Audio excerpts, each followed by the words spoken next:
Hinatak mga katropa, NMAX version 2. Hindi siguro maandar ano kayong problema niyan. Atak-atak nila eh. Yan dahil, pasok ko muna tong NMAX. Tapos yung NMAX ni boss, i-ano natin. So ito mga katropa, yung motor ni boss. Tignan natin kung anong problema. Boss, yung remote mo boss. Kung mapapansin nyo, wala namang error na nakalagay. Maliban lamang sa ABS. Yung ABS niya talagang naka-steady yan kapag bagong bukas at hindi pa napaandar yung motor. Side stand, okay, good yung side stand. Subukan natin i-push start. Walang response yung kanyang push start. Ayaw umandar. Pero walang error. So pag ganitong problema mga katropa, pag nakaka-encounter kami ng ganitong klaseng problema, lalong lalo na kapag NMAX version 2 yung hinatak sa shop namin at ayaw umandar, dalawa muna yung tinitignan namin, yung basic na problema o yung common na problema ng mga NMAX version 2. Tsaka nga pala mga katropa, baka pwede nyo akong i-follow sa aking personal Facebook page, Allen Belgilhon. Kung gusto nyo namang magpagawa sa akin ng personal sa pagwawiring, isearch nyo sa inyong Google Map ang Jad Allen Motorcycle Electrical Shop, Lingayen, Pangasinan. Unang-una i-check muna natin yung sakit ng stator.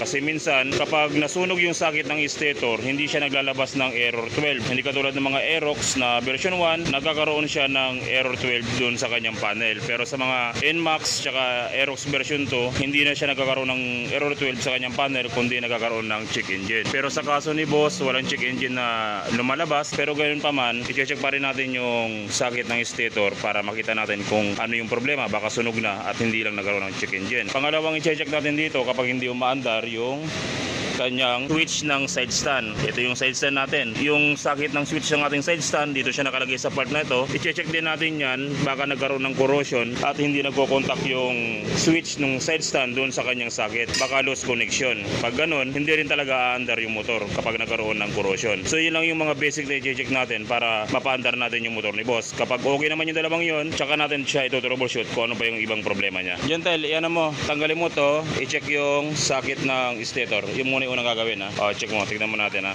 So ito na yung stator ni boss mga katropa. Mapapansin natin sa sakit ng kanyang stator, walang sunog, good na good pa yung kanyang stator. Wala man lang marking ng sunog o yung kanyang sakit, nag-collapse yung kanyang plastic. Wala naman, good na good. So hindi dito yung problema niya, pero once na nagbaklas na kayo ng ganito, maganda kung linisin na rin kasi may kunting corrosion na rin yung kanyang mga terminal. So isasaulin na natin to, tapos tatawid tayo dun sa kanyang side stand switch, dun sa sakit ng side stand. Titignan natin kung may problema ron. Baka naglulos yung kanyang connection. Gentle, linisin mo na yung mga sakit tapos pikluin mo para umikpit ha. So ito mga katropa yung yung sakit ng side stand switch ni boss. Kung mapapansin nyo rito, mayroong sakit na blue rito. I-check natin yan kung corrosion na or kung may disconnect na yung kanyang mga terminal. Pero kung mapapansin nyo, sariwang-sariwa pa naman yung mga terminal niya, pati itong kabilang sakit. Tignan natin. Kung mapapansin nyo rin, wala rin siyang corrosion yung kanyang terminal ng sakit. So ibig sabihin nito, walang problema dito sa sakit ng side stand ni boss at hindi ito yung nagkukos ng problema kung bakit ayaw umandar yung motor ni boss. So good yung sakit ng side stand switch at good naman yung kanyang sakit ng stator, walang problema, hindi nasunog yung sakit ng stator. Pero kapag sinusi natin, ayaw mag-start ng motor ni boss. Ayan, tsaka ang dito, wala pang error na lumalabas. So pagkatapos natin ma-check yung dalawang yan, isa pang i-check natin yung kanyang brake light. Kasi minsan pag hindi gumagana sa push button, may problema yung kanyang brake light. So i-check natin. Tara pa, Gentle, i-check mo nga yung i-press mo nga yung brake light sa kabila at tignan natin kung sige, pinutin mo. So hindi gumagana yung kanyang brake light, kabila. Okay, hindi gumagana yung brake light niya mga katropa, may problema sa linya ng brake light. Kaya hindi rin gumagana yung push button kasi yung push button natin nakakonek sa trigger ng brake light. Pag mag-brake light tayo, tsaka lang natin siya mapupush button. So i-check natin yung linya ng brake light dito sa harapan. Tanggalin nyo lang yung socket na ito, yung dalawang terminal na nakalagay sa brake light ito. Yung dalawang yan, alisin nyo lang yan. Tanggalin natin, tapos hanapin yung terminal light brown kasi yung terminal light brown na wire, siya yung accessory wire ng ating NMAX. At kapag sinusi natin, dapat napapasukan yung light brown ng positive supply. So gagamitan natin to ng test light. So gamit yung test light mga katropa para ma-check natin kung may pumapasok na accessory wire o positive supply dito sa light brown. Yung test light clip natin ilalagay natin sa ground o kaya sa body ground ng ating motor. So pagkatapos natin mailagay sa ground yung ating test light clip, i-test light natin yung positive supply ng ating battery. Dapat umilaw yung ating test light. Okay, umilaw. Ngayon kapag nakasusi yung ating motor, dapat yung light brown umilaw din siya. Subukan nating i-test light yung light brown natin. Ito yung ating light brown o accessory wire. I-test light natin kung iilaw.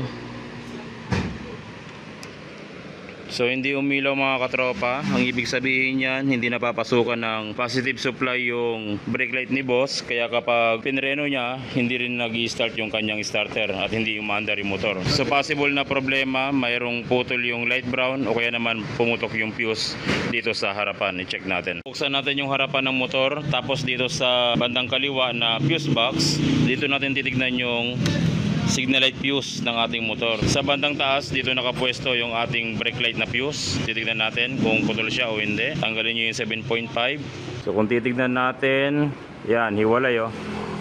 Pumutok yung kanyang fuse. So palitan natin ng fuse. Kapag pumutok uli siya, ibig sabihin may grounded. Tsaka tayo mag-troubleshoot ng grounded niya dito sa part ng brake light switch. Pero kung hindi pumutok, ibig sabihin nun, kusang bumigay lang yung fuse sa katagalan na rin. Ilalagay natin na fuse 10 amperes. Wala na kasi mabiling 7.5 sa mga shop na katulad ng Talir na katulad namin. 10 amperes lang available na fuse. So subukan natin kung may lalabas na positive supply dito sa light brown wire. Pagkatapos nating mapalitan ng fuse yung ating 7.5, subukan nating isusi. At syempre naka negative supply pa rin yung ating test light clip kasi positive yung tinetest light natin. Tapos i-test light natin yung light brown wire. Ito, test light natin. So okay na mga katropa, umilaw na yung ating light brown wire. Pero kung sakaling pumutok pa rin ng fuse, ibig sabihin yan may grounded yung ating linya na papunta doon sa brake light. So iwasan nyo lang na mag-modify ng fuse. Yung naglalagay ng wire sa paa ng fuse, minsan doon nagkakaproblema kasi may grounded. Tapos minodify yung paa ng fuse, nilagyan ng wire, hindi pumuputok agad, kaya yung problema lumalala, lalong lumalayo. Kaya kung pumutok yung fuse, magpalit lang kayo ng standard na fuse, huwag kayo magmumodify. So isauli na natin to sa brake light. Isauli na natin yung sakit ng ating brake light. Susi natin. Diyan tayo, i-preno mo nga. Tignan natin kung magpe-preno na. Sige, dito sa kabila. Preno mo. Alright, nagpe-preno na sa kabila naman. So kung gumana na yung ating brake light, subukan natin i-start. Iyon oh. It's alive. Yan oh, buhay na yung motor ni boss.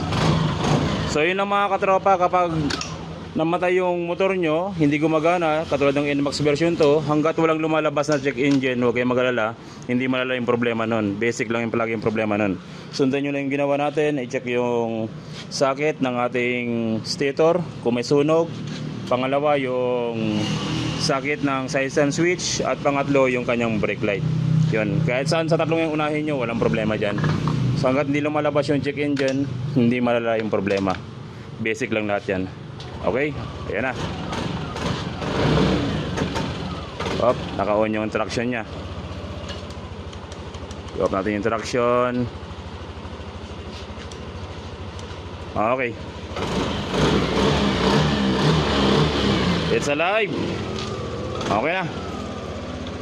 So yun lang mga katropa, kung paano mag-check ng ganitong klaseng motor na walang check engine, kung paano yung tamang pag-troubleshoot para mapaandar natin. So yun lang mga katropa, maraming salamat sa walang sawang pagsuporta sa ating channel. Sana tuwing nanonood kayo ng ating video, marami kayong natutunan, nagagamit nyo ito sa inyong panghanap buhay o sa inyong pagdi-DIY.